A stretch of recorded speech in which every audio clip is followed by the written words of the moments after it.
Mike Owens here, and today I'm joined by Chris Barnett, who's coming off one of the biggest wins of his career at UFC 279 just a couple of months ago, excuse me. Chris, great to sit down and chat. How are things with you today? Man, good. I can't complain, man. Thanks for having me. The pleasure's all mine. Listen, let's talk about the win in September, UFC 279. Obviously, a couple of months to kind of digest that win and absorb it. How are you feeling after that win now? A couple of months have passed. Good. Took way too long to get my stitches out. I had those in there a little too long. But man, just other than that, just honestly just more or less taking it in and moving forward slow, like never trying to take that fast track to whatever. I love that happened right after that, as soon as they allowed me to start training and stuff. I was back in, back in the gym and whatnot. I actually have a big jujitsu tournament coming up. It's actually combat jujitsu with oh God, I can't think of it. It's on Fight TV. Why can't I think of it right now? SBJ something. It'll hit me later. But got that big tournament coming up December 3rd down in Miami. I'm on team. I think like they've got like four UFC coaches. It's like Dillashaw, Burns, somebody else or whatever. But I'm on team Dillashaw representing Zooks. Zooks, his little brand out there in Cali and whatnot. So that definitely is going to be a fun one coming up. 100% sounds fantastic. Keeping busy from that win. Of course, you mentioned the injury. If memory serves, it was a cheek injury that you sustained in the Collier fight. What has Yeah, recovery been like for no, that? he actually just knocked a chunk out of my cheek. After going back and watching, I think it was like he threw like a random knee, and I had ducked down right into it, and it clipped me on this side, and it was like imagine having like a mushroom just dangling on your jaw.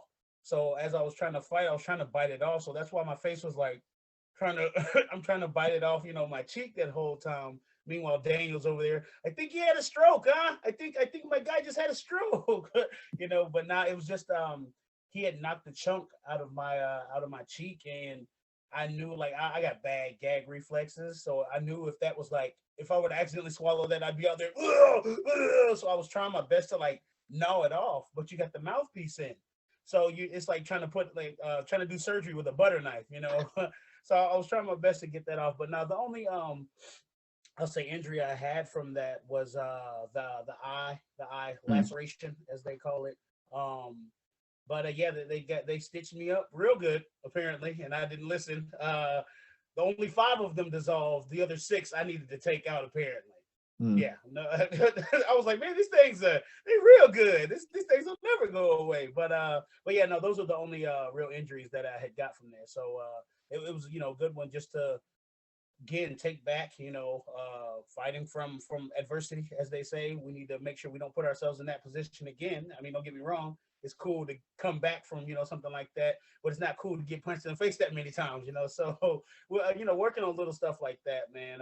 And just really honestly, man, just getting ready, just getting ready, so what do they say, stay ready so you don't have to get ready type thing. 100%. Obviously, it was a wild fight, the last fight against Collier, back and forth until you finally finished it in the second round. Can you talk to me about emotions when the referee steps in and you've won that, what is a wild 7.5, 8 minutes fight, and you're the I victor? was worried, to be honest with you, because not the same kind of position, but you got to think in that first round, like had I not give that ref that thumbs up, he could have called it. Because I mean, not that I knew I was perfectly fine, but I've watched it. Like normally I don't go back and watch fights, but I went back and I watched that one, and I was like, two more punches.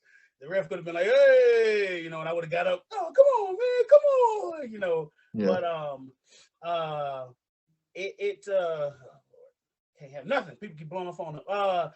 You like to to to be in that position is weird, and then coming from that first round, going into that second, I was definitely nervous because that was the same doctor that wouldn't let me cut that pound.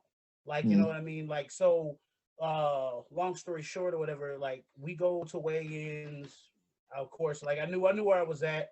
I was like, all right, y'all, let me go cut this. They give you what, 2 hours to cut. Mm. I was sweating as I was going to weigh-ins. We miscalculated the Mm. time wise, you know what I mean? Just because what's his dog? My dog's over crying about something. We, yeah, time wise, normally wake up, 4 o'clock, 4 a.m., get the weight off, chill until weigh-ins. This time I was like, dude, I feel like I wasn't tired. I wasn't anything. Like, honestly, as crazy as it is, they always say this when they come in overweight, but it was one of my best camps. Like, you know what I'm saying? So, like, it was a real good camp. I knew how the weight was going to come off, just, I guess, time-wise, we didn't execute it right. So get to weigh-ins, of course, they give you your hour, whatever, blah, blah, blah. I get over there and the doctor's like, no, no, if I let you fight, you're guaranteed to lose. And I was like, damn, like, wait a minute. He goes, no, your standing heart rate is too high. And I was like, sir, look, I'm gonna tell you right now, when I wake up, my standing heart rate is high. When I tie my shoes wrong, you should see what it shoots to. So literally, as I tell him this, he comes back over and tests it. Now I haven't moved, I haven't done anything at all, and it shoots up. I told him, I was trying to tell him, like, my heart rate is, I mean, honestly, it might as well just say whatever it wants, because it'll say this, and then 2 minutes later it'll say that, type thing. So he banned me he said if I go try to cut the weight, he won't allow the fight. He goes, I'm allowing the fight now. You should still be able to fight. Just take the penalty. And I was like, man, what you work for? You work for Collier or something? Why you want my penalty money so bad, sucker? But whatever. So he didn't let me cut the fight. So fast forward to the fight. Second round is coming in. I look over out of my good eye, and it's this same doctor. And I was like, oh, you got to be kidding me. You got to be kidding me. Like, I get the doctor's job is, to make sure our safety and this and that, but we're also doing a sport to where we're literally laying our safety out on the line, So I get it. I get, that's his job. He comes in the ring, he looks at me, and I was like, no, please don't. I was like, not this again. Not again. He looks at me, I look at him, I kind of like mumble. I'm like, he goes, look up, look left, look right, or whatever. And I was like, okay, let me get all this done. I said, Chris, you got to hit him with the joke or something, or he's gonna. I could feel it. I could feel him about to call it, because my eye was pretty messed up, So he looked at me, and I go, I can see you, and I can see my ugly coach. And he was like, okay, look here, Chris. I'm gonna tell you right now, if this fight goes past this round, I'm gonna have to call it. I'm out here for the safety of your eye. I looked at him. I told him, say less. Let's go. And that was part of the reason why I came out with so much fire that second round, was because I was like, I got to. I have no other option. I know this doctor will definitely call this fight. So those are the emotions going into that second round. So to get to the point to where it was kind of reversed from what the first round was to the second round, and I'm ground and pounding now, and I'm like, don't go for the submission. That's where he messed up. He went for the submission and he messed up. I was like, just punch. I said, I got the cardio. I got, like, honestly, it was one of the best camps I've ever had. I got a chance to work with dudes like Austin Green, the Lima brothers, Marcus Leach, like all those guys, you know what I'm saying? So it was a really good camp. And I knew I had the cardio. I knew I had it. So I was just like, whatever. I don't even care if these are doing any damage. I like Jake anyways. I don't want to hurt him. Hey, ref, anytime you're ready to call this, hey, Jake, no. Come here, Jake. Stop it. So that was the whole gist of it, especially that second round, man. Just it's kind of like I knew, because I heard him breathing. He was like, oh, and I was like, yes, he's gas. Yeah. I got you right where I want you. Almost that whole Homer Simpson tactic. I'm gonna let you beat me up for this whole first round, but second round, oh, I'm gonna get you, sucker. But yeah, man, like that was the vibe, man. Just like I just gotta hold on and I gotta finish, and when that ref came in, I was really like, I really got to hold on, and I definitely got to finish, now. 100%. Look, Chris, you have an infectious personality. I think everyone who's ever watched an interview or seen a post-fight interview knows that. And you seem to be kind of so present in the moment, especially on fight night, in terms of the walkout, in terms of the fight, and obviously in terms of September on the post-fight celebration. And what I'd kind of like to know is how are you able to enjoy such a stressful moment so much? I'm a fan first. So I get it. Like, you know what I mean? Like, I put myself in that fan shoe before I put myself in the professional fighter shoe. I know those tickets aren't cheap. Like, I went to look up tickets for this last New York card, and I was like, oh, I'm in the UFC. Let me call somebody. Let me check first to see if I can get some tickets, you know what I mean? And they actually did put me on the list, but I wasn't able to make it up to New York. So not, the UFC doesn't do nothing for fighters. Wrong. They take care of us. Or they take care of me. I don't know about everybody else. But yeah, man, like, it's a different element. Like I've noticed with some of these guys, like it's almost like they walk around like God, like, like you got to worship the ground I walk on. And it's just like, dude, you literally are that person. You just can punch hard. You know what I mean? Not to Yeah. say it like that, but initially we're all humans, like, you know what I'm saying? So I'm no better than anybody else. And if I have a chance to put on, as they say, for the little guy, because I know deep down inside, there's some fighters that want to do what I'm doing, but they're too tough. They're too Mm. tough. You know what I mean? Oh, I got to be so blah, blah, blah, blah. I could care less, man. I could care less what you think about me, what you have to say about me, because I know initially at the end of the day, me being me is somebody else, is allowing somebody else to be themselves. Because they're like, yo, if he can be himself, then by all means, I'm gonna be myself. You know what I'm saying? So that's where that raw energy comes from. It's just honestly me being a fan. Like I fanboy all the time when these dudes walk by. Like they're like, dude, I'm your fan. I'm like, no, no, no, I'm your fan. You know what I'm saying? Like Bryce Mitchell, actually, well, he's fighting December 10th. He don't know I'm coming to the fight. We've had our little chit chats on Instagram because I'm starting to get into farming and whatnot. So I was like, yo, let me follow my man. He's 100% like on point every time with the farming with the Mm. farming analogies and everything. Like, yo, like I know my man uses cherry wood. I've been looking up like cherry wood. I'm looking up this chicken. Like, yo, everything he pops up, I told him straight up. I was like, yo, you need a Discovery Channel show. It needs to come on at 8 p.m. Eastern time, cut off at 9. I'm there every night. So I'm gonna go out to Vegas. I think, yeah, December 10th card, and go fanboy out when watching him fight and whatnot. You know what I'm saying? So that's I think the huge difference between me and a lot of fighters is they get it that they're fighters and they got to be tough.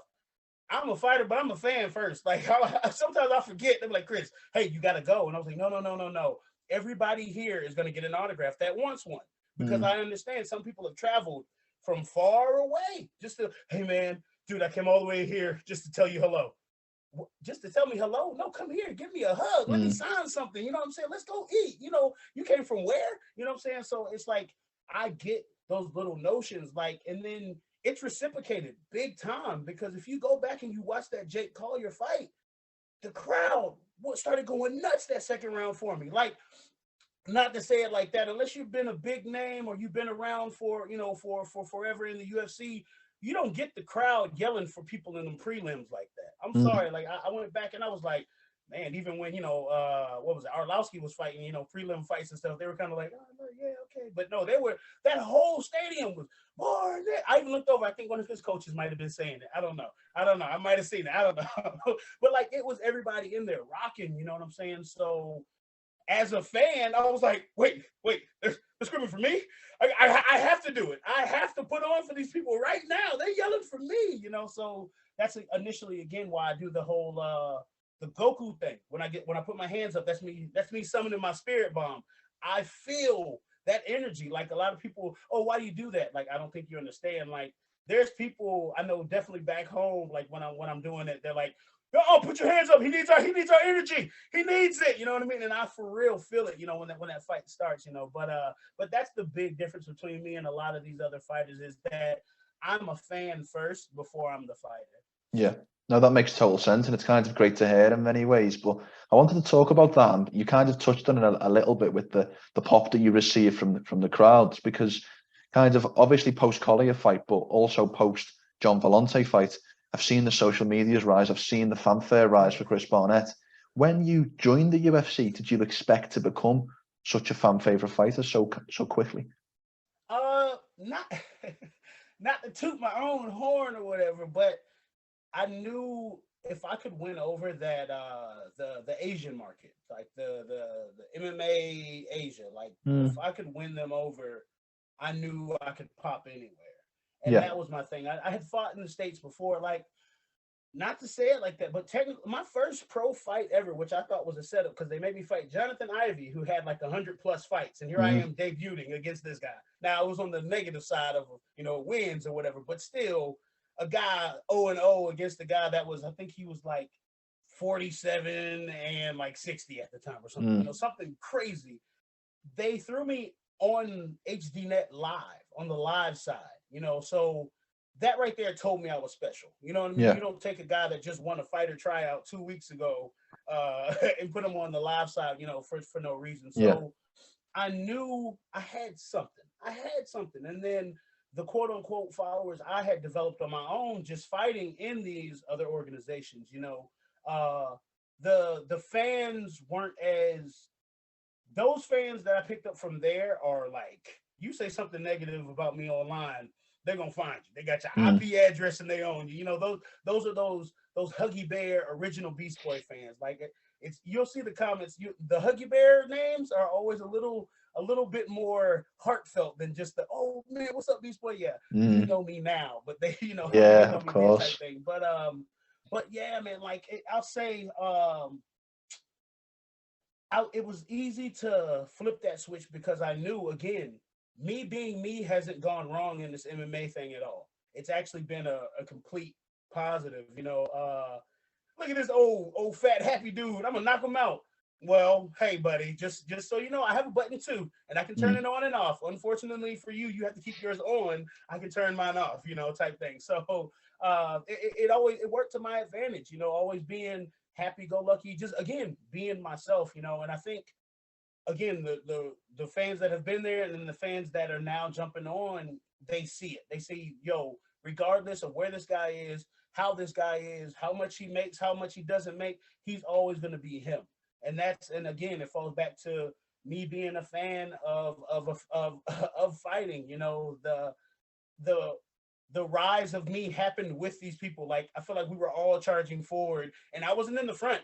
I was in the middle. I was just in the middle, and they were carrying me with them. You know, type Mm. thing. You know, so I feel like that's the big difference between me and the. I don't have that Connor pop or whatever yet, but there's no reason, not to say it like that, but I keep winning.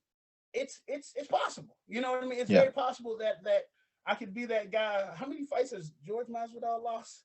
Like 6 fights or 15. whatever.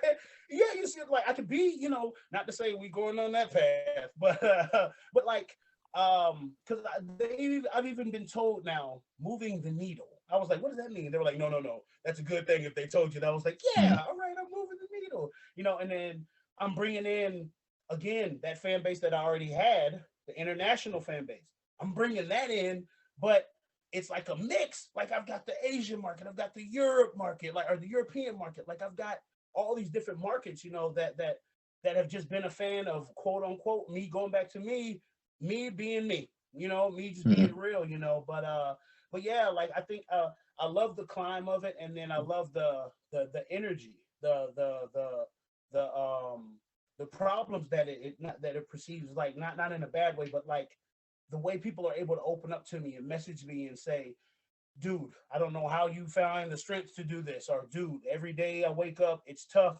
One of your videos pops up, I have no reason but to laugh. You know what I mean? So Mm. the more fans I get, the more that gets poured into me, which initially makes me a better person, So that's I think that falls back to that other question too. That's the difference. Also, my fans feed me with that positivity. And it's like I can't pick up this burger because I know John is watching me right now, type thing. You know what I'm saying? So it's a love, like it's boom. Like we're here, we mesh. Me and Mm. the fans mesh so well because I hear them. I try my best to respond to all of them because I am a fan of them also. Like my whole thing is if you got better by 1% today, I'm your fan. I'm your biggest fan right now because that's all we can initially do. At the end of the day, as long as we can get better by 1%, I don't care. If you do 10, woo, hats off to you. But 1% every day, man, that's what makes us better. Yeah, 100%, 100%. I want to get what's your opinion on some recent news that broke today on the potential signing of Jon Jones versus Francis Ngannou for, believe it's UFC 285 in March. Who do you favour should that matchup occur, and what are the keys to victory for each fighter? Man, I'll believe it when I see it. I'm so sick of this. I've been hearing this nigga Jon Jones go fight for the past 5 years. I feel like I love John. Don't get me wrong. He hit me up. Him and Crochet Boss. They've actually been working together down in New Mexico and Mm. Texas and whatnot with Cejudo. Mm. Which that's scary that John's getting his wrestling even better than what it was. Mm. Because we already know the striking is there.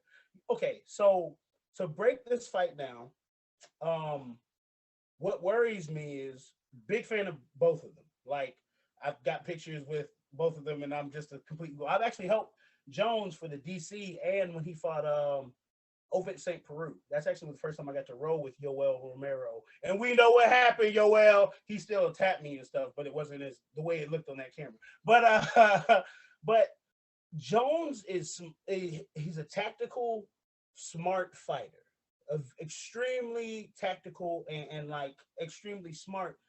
And then like you put that first, right? And then you've got all these God-given gifts that just come there, and it's like, what do you do? Like, what do you do against the perfect fighter? Literally, you have to let him beat himself. Apparently, Mm. Now Ngannou, that knee injury for a big guy like that is serious. Mm. I've seen the scarring, like, and I was like, ugh, like, ugh, that looked yucky, Mm. and Jones again isn't dumb. I'm not calling Ngannou dumb, but we know Ngannou's tactic is going to be forward, forward. I don't think he's going to be able to wrestle Jones the way he was able to wrestle Cyril Gane, because he wasn't even expecting it. Like, no one Mm. was expecting Ngannou to be able to wrestle that way, right? Jones is a wrestler, and then he's been working with Henry Cejudo, and then he's already got the striking that we know. I'm worried he's going to do what he did to Rampage as far as that knee and take out all that power in that knee. And so Ngannou's going to he's going to be forced to go back on a defensive type, fighting style if Jones gets that knee early, Mm. and I've never seen Ngannou be defensive. So, because Yeah. honestly, like, he's either in the middle of the ring or your back is on the cage type thing, one of those two. With Jones, I've seen him, circle around, do this tactical. What he had Machida against the cage with his back on the cage and Mm. just dropped him. Just because I know Jones is all around ground, stand up, tactics, everything. Uh, he makes it to the fight. I don't see him losing, and then that's the thing, strength wise. This is Jones at 205 when I went out there to help him, right? I was like three something, and this dude tossed me like I was like a 155er off the fence, just with leverage and like him knowing his body, him knowing the angles. Mm. He is a master of it. Like, he's not a practitioner or nothing. He's a master of it. I'm sure he won't say that, but the way he studies, the way he breaks down stuff, it got to the point to where he got bored because he was so, you're study focused for 2 years straight. I'd improve the point. Let me go have some fun. That's me personally. That's Mm. my whole thing of like what happened to him, with everything going on or whatever. But now he's back in focus mode because he ain't had nothing to do, Yeah. So we have a completely focused Jon Jones against a coming off a big injury in Ngannou. Man, now we seen Jones get hit. We ain't never seen nobody get hit by Ngannou and make it. I just saw Mm. the Alistair Overeem video today, and I was just like, oh my god! Like, I'm shocked Reem was able to, just win his last fight, Mm. because I when I saw him get hit, I was like, oh man, he's dead. I know he's dead. There's no way you don't come back from an uppercut like that. That was Mortal Kombat. Finish him, get Mm. over here, type uppercut. So as much as I mean, Ngannou just probably actually before my last fight out there had a good chance to chit chat with him. We talked about Game of Thrones and just randomness. That injury he's coming off of, I know he's putting in the work. This man works. Like, their work ethic. There's a reason why they're champions. Like, it's like, hey man, you need to sleep. No, I need to work. It's like, whoa, God, okay, Mm. all right, go work, man. But I edge it with Jones unless Ngannou like learns some leg kicks, because as much as Jones has gotten big, them legs have stayed the same, baby. I'm sorry.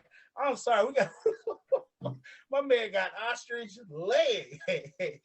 The strength is there in the thighs and everything, but it's just that little that shin to knee ratio from there just always looks weird to me. Like, you could Mm. snatch up an ankle pick on him real quick if you wanted to, But yeah, man, I think Jones is just now he's walking around like 240 solid. Oh, I did forget about that. It's different getting big and trying to breathe in that cage than already being big your Mm. whole life and getting in that cage. So cardio wise, I'm sure he's doing the right things to build up the cardio with the muscle and everything. But that is gonna be different.